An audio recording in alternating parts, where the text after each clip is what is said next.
If God is all-powerful and all-loving, then why is there so much pain in the world? Why cancer? Why war? Why do the innocent suffer? This is one of the hardest questions in the Bible, one that challenges the heart and mind. The Bible doesn't dodge this question. In fact, it confronts it head-on. Job lost everything: his children, his health, his wealth. He was blameless, yet he suffered deeply. His friends said, "You must have sinned," but God said no. And when God answered, he didn't give an explanation. He gave Job a glimpse of his infinite wisdom and power. Message: sometimes we don't get the why, but we are invited to trust the who. The psalmist asked, "Why do the wicked prosper?" The prophets asked, "How long, O Lord?" Even the disciples asked Jesus, "Who sinned, this man or his parents?" And Jesus answered, "Neither.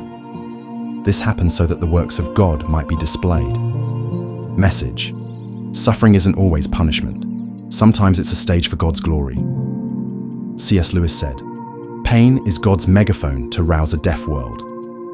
Corrie ten Boom survived the Holocaust and still said, "There is no pit so deep that God's love is not deeper still." Joni Eareckson Tada, paralyzed since 17, says, "God permits what he hates to accomplish what he loves."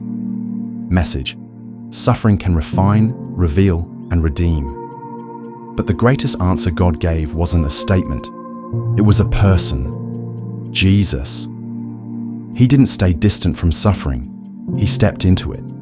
He was innocent, yet he was betrayed, beaten, and crucified. And on that cross, God took our pain and sin on himself, but he didn't stay dead. The resurrection proves evil doesn't win. Message: God doesn't just explain suffering, he conquered it. Revelation 21:4 promises, he will wipe every tear from their eyes. No more death, no more pain, no more sorrow. So when you ask, where is God in my suffering? The answer is, right there with you, in the fire, in the darkness. And one day, he'll bring it to an end. Trust the one who bore your pain and promises to make all things new.